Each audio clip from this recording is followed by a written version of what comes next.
ओम नमो भगवते वासुदेवाय नमः। आप सभी का स्वागत है आपके अपने एस्ट्रो टीवी यूट्यूब चैनल पर। 14 जनवरी षटतिला एकादशी 2026 के दिन चुपचाप गाय को खिला दें एक छोटी सी चीज, 1 महीने के अंदर करोड़पति बन जाओगे। नमस्कार दोस्तों, साल 2026 में पड़ने वाली प्रथम एकादशी षटतिला एकादशी बहुत ही महत्वपूर्ण और शक्तिशाली एकादशी है। षटतिला एकादशी का व्रत महिलाएं अपनी पुत्र की लंबी आयु के लिए रखती हैं। अगर आप वास्तव में षटतिला एकादशी के दिन अगर आप पूजा पाठ करने के लिए साथ साथ अगर आप गौ माता से जुड़ा ये उपाय कर लेते हो तो यकीनन आप पर भगवान श्री हरि विष्णु और धन की देवी माता लक्ष्मी की असीम कृपा होगी और आप धनवान बन जाओगे।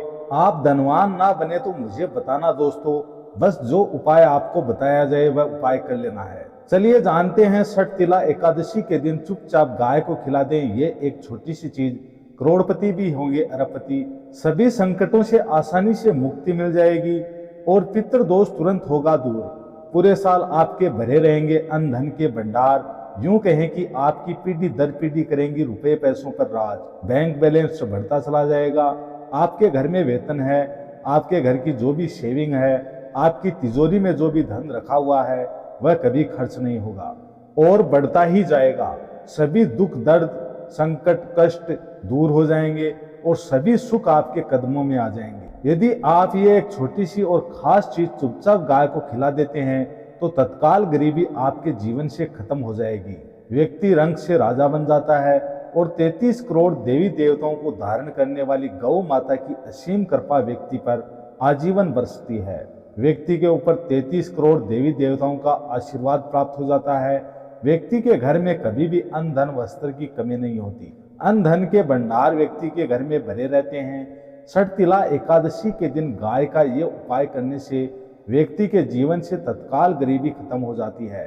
तो दोस्तों, कौन कौन से वे गौ माता से जुड़े खास और महत्वपूर्ण उपाय हैं जिन्हें षटतिला एकादशी 2026 के दिन कर लेते हैं? तो दोस्तों, गाय का उपाय बताने से पहले मैं आपको षटतिला एकादशी पूजा के बारे में थोड़ी सी जानकारी दे देता हूँ कि षटतिला एकादशी किस दिन को है, 14 या 15 जनवरी किस दिन का स्नान करना है। दोस्तों, जिस दिन का इंतजार दुनिया भर के हर हिंदू भाई को रहता है वह दिन अब आ गया है।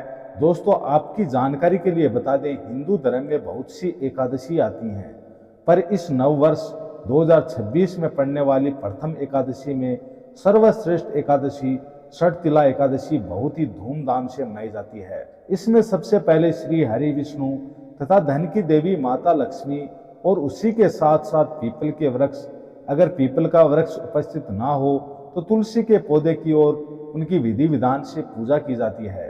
गौ माता की पूजा की जाती है, लेकिन इनमें सबसे ज्यादा महत्व षटतिला एकादशी का माना जाता है। शास्त्रों में वेद पुराणों में साफ साफ लिखा हुआ है, पौष महीने की एकादशी में षटतिला एकादशी श्री हरि विष्णु धन की देवी माता लक्ष्मी उनके साथ साथ कुबेर देवता जी का आशीर्वाद प्राप्त करने का सबसे सुनहरा दिन होता है। इस दिन भगवान श्री हरि विष्णु तथा धन की देवी माता लक्ष्मी बहुत ही ज्यादा प्रसन्न मुद्रा में होते हैं और अपने दोनों हाथों से अपने भक्तों पर कृपा बरसाते हैं। एक तरफ दोस्तों मान्यता है कि षटतिला एकादशी के दिन जो चंद्रमा होता है वह अन्य दिनों के मुकाबले सबसे ज्यादा प्रकाशमान होता है। षटतिला एकादशी के दिन श्री हरि विष्णु उनके साथ साथ धन की देवी माता लक्ष्मी जी की पूजा की जाती है और सूर्य देवता को अर्घ दिया जाता है। महिलाएं षटतिला एकादशी का व्रत रखती हैं और पीपल वृक्ष के परिक्रमा देते हुए पूजा को सफल करती हैं। भगवान विष्णु माता लक्ष्मी जी को भोग लगाती हैं और अपना व्रत संपूर्ण कर लेती हैं। इससे भगवान विष्णु तथा माता लक्ष्मी प्रसन्न हो जाती हैं और महिलाओं को पुत्र रत्न की लंबी आयु के लिए आशीर्वाद देते हैं। दोस्तों, अगर आप नहीं जानते हो तो आपकी जानकारी के लिए बता दें, एक व्यक्ति की कुंडली में अगर चंद्र ग्रह की स्थिति अच्छी है तो उस व्यक्ति का भाग्य हमेशा उसका साथ देता है। वह व्यक्ति जिस कार्य को भी शुरू करता है उस कार्य में उसको सफलता प्राप्त होती है। इसलिए षटतिला एकादशी को हमारे हिंदू धर्म में बहुत ही ज्यादा विशेष और खास महत्व दिया गया है। आप लोगों की जानकारी के लिए बता दें, 14 जनवरी षटतिला एकादशी के दिन 52 तरीके के शुभ योग बन रहे हैं। कई सालों के बाद चंद्रमा का प्रकाश इतना प्रकाशमान होगा जितना कभी नहीं हुआ। 100 साल में ऐसा दुर्लभ संयोग बनने जा रहा है। लक्ष्मी योग, ग्रह योग, नक्षत्र योग, अमृत सिद्धि योग जैसे शुभ योगों का निर्माण हो रहा है। षटतिला एकादशी के समय में पूरे दिन का व्रत करना चाहिए। षटतिला एकादशी के दिन भगवान हरि, विष्णु, माता लक्ष्मी जी का आशीर्वाद प्राप्त होता है। षटतिला एकादशी तिथि के दिन ब्रह्म मुहूर्त में सोकर नहीं उठ सकते हैं, किसी पवित्र नदी में जाकर स्नान नहीं कर सकते हैं, पूरे दिन का व्रत नहीं रख सकते हैं। तो दोस्तों, षटतिला एकादशी के दिन स्नान और प्राप्य का विशेष ही महत्व होता है। लेकिन इस दिन अगर आप ज्योतिष शास्त्र, तंत्र शास्त्र के अनुसार एक गाय वाला उपाय विधि विधान से कर लेते हैं तो इस उपाय को करने के बाद साक्षात आपको श्री हरि, विष्णु तथा धन की देवी माता लक्ष्मी जी का असीम आशीर्वाद, माता लक्ष्मी जी की कृपा से आपके नवग्रह आपका साथ देना शुरू कर देंगे। क्योंकि एक व्यक्ति के जीवन के भाग्य का राहु केतु का नियंत्रण श्री हरि, विष्णु जी के हाथों में होता है। दूसरी तरफ इस उपाय का जिन्हें करने से आपके जीवन के जो भी दुख, दर्द, संकट हैं या कामयाबी होने में कोई बाधाएं आ रही हैं, सभी से छुटकारा मिलने वाला है। यूं कहें कि आपके जीवन में अपार धन सुख, कभी भी धन से संबंधित परेशानी नहीं रहेगी और आपकी जिंदगी प्रबल हो जाएगी। धन प्राप्ति के योग बन जाएंगे और जीवन में सदैव अन्न धन के भंडार आपके घर में भरे रहेंगे। अन्न धन वस्त्र कभी कमी नहीं होगी। आपको बता दें, इस साल एकादशी श्री हरि, विष्णु तथा धन की देवी माता लक्ष्मी जी की पूजा के साथ साथ हनुमान जी, मंगल देवता और भगवान शनि देव की भी पूजा जरूर करनी चाहिए। आपको बता दें कि इस दिन यदि आप हनुमान जी और मंगल देवता भगवान शनि देव की पूजा करते हैं तो मंगल का ग्रह जनित दोष भी दूर हो जाता है। व्यक्ति के जीवन में धन, सुख, संपत्ति की प्राप्ति हो जाती है। समस्त मनोकामना व्यक्ति की पूर्ण हो जाती है। दोस्तों, आपको हम बता दें कि ऐसी ज्ञानवर्धक जानकारी आपको हम पैसों में भी बांट सकते थे, पर हमारे चैनल का मकसद है जनहित में जन कल्याण एवं जन सेवा करना। इसलिए आपके लिए जो भी जानकारी बताते हैं वो फ्री में बताते हैं। इसलिए आप इस वीडियो को भी जरूर लाइक करें। साथ ही आप कमेंट बॉक्स में जय गौ माता अवश्य लिखें। दोस्तों, साथ ही साथ जो नए साल का एक उपाय तो जरूर करना है। गाय का उपाय बताने से पहले एक उपाय आपको बता दें, इस उपाय को लाइक जरूर करें। क्या करेंगी, शाम के समय पीपल के पेड़ के नीचे आपको सरसों का चौमुखी दीपक, आटे का दीपक बनाना है। चौमुखी दीपक में आगे की बाती लगाकर सरसों के तेल का दीपक जला देना है। आटे का दीपक बनाएं, उसमें तेल डालें और उसी में बाती डालें। लाल वाले कलावे की दीपक जला दें। 4-4 बाती लगाकर चारों दीपक मतलब 4 भाग उसके बन जाएं। हर एक भाग को जलाएं और बीच में 2 साबुत फूल वाले लौंग भी डाल दें। फिर देखिए कैसे चमत्कार आपके जीवन में होता है। शाम के समय जलाकर उसे छोड़ें, मनोकामना मांगकर छोड़ दें। दोस्तों, अभी तक आपने चैनल को सब्सक्राइब ना किया हो तो ज़रूर कर लें, इससे आपको और भी ज्ञानवर्धक जानकारी सीधे माध्यम से प्राप्त हो सके। दोस्तों, ये गौ माता वाला उपाय बहुत ही प्रभावशाली उपाय बताया है। इस उपाय को आपको जरूरी करना है। बहुत ही लाभकारी उपाय है, बहुत ही आपको लाभ देगा ये उपाय।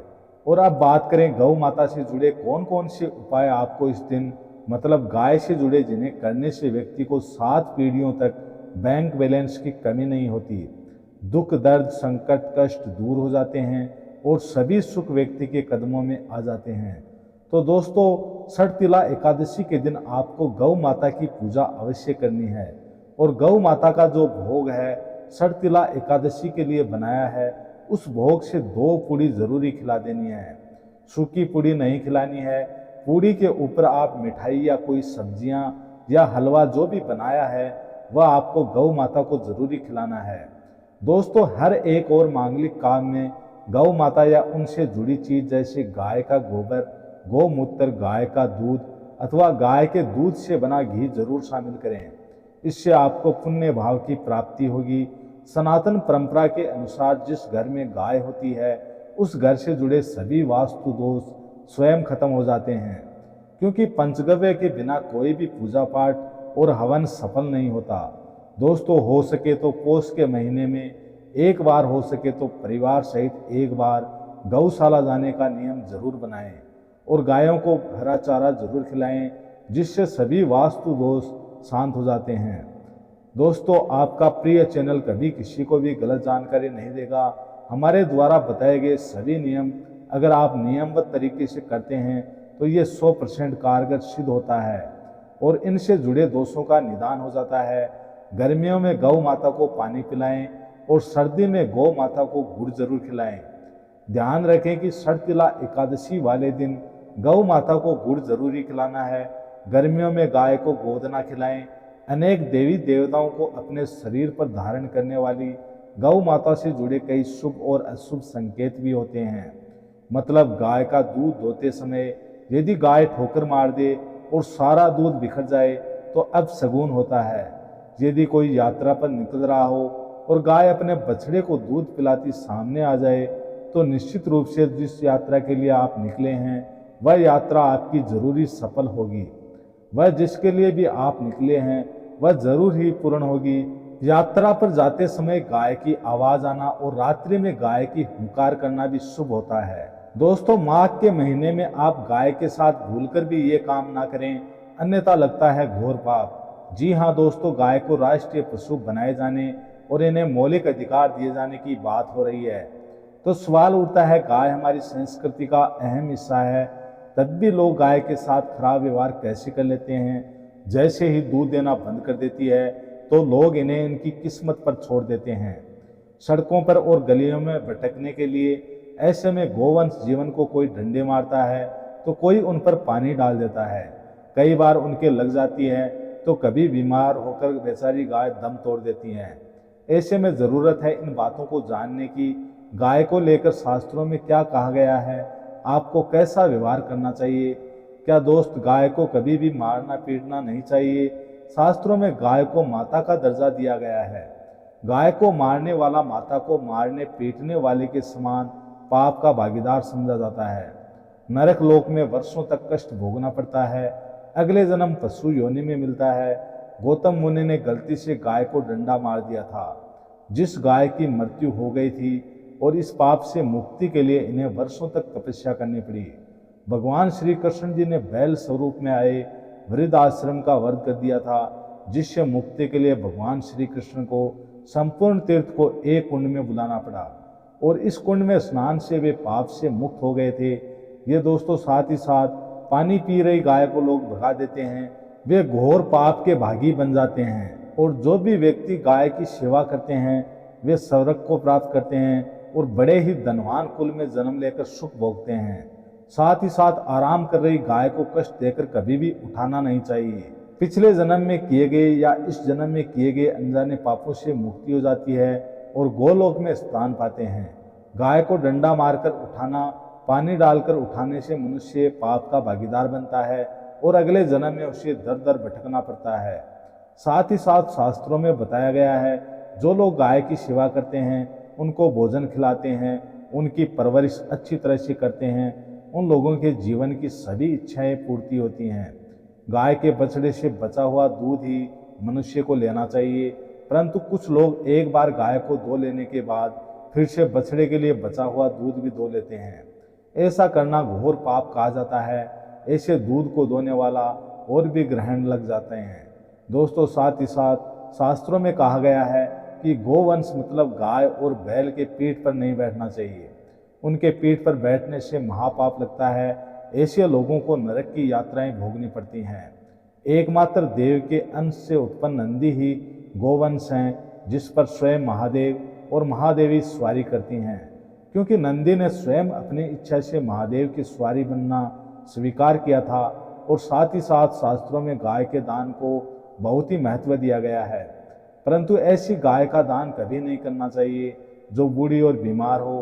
कठोपनिषद में नचिकेता की कथा भी इस संदर्भ में है कि जिस नचिकेता ने पिता द्वारा बूढ़ी गाय को दान करने पर आपत्ति जताई थी। दूध देने वाली और बछड़े सहित जो लोग गाय का दान करते हैं वे महान पुण्य को हासिल करके स्वर्ग में स्थान पाते हैं। दोस्तों, साथ ही साथ सूर्य, चंद्र, मंगल या शुक्र की युक्ति राहु से हो तो पितृदोष होता है। ये भी मान्यता है कि सूर्य का संबंध पिता से एवं मंगल का संबंध रथ से होने से, सूर्य यदि शनि, राहु या केतु या दृष्टि हो, मंगल की युति राहु या केतु से हो तो पितृदोष होता है। इस दोष से जीवन संघर्ष में बन जाता है। यदि पितृ दोष हो तो गाय को प्रतिदिन या किसी भी एक एकादशी को या षटतिला एकादशी के दिन रोटी, गुड़, चारा आदि खिलाने से पितृ दोष दूर होते हैं। और साथ ही साथ दोस्तों, हर एक मांगलिक काम में गाय से जुड़ी चीजें जैसे गाय का गोबर, गोमूत्र, गाय का दूध अथवा गाय के दूध से बना घी जरूर शामिल करें। इससे आपको पुण्य भाव की प्राप्ति होगी।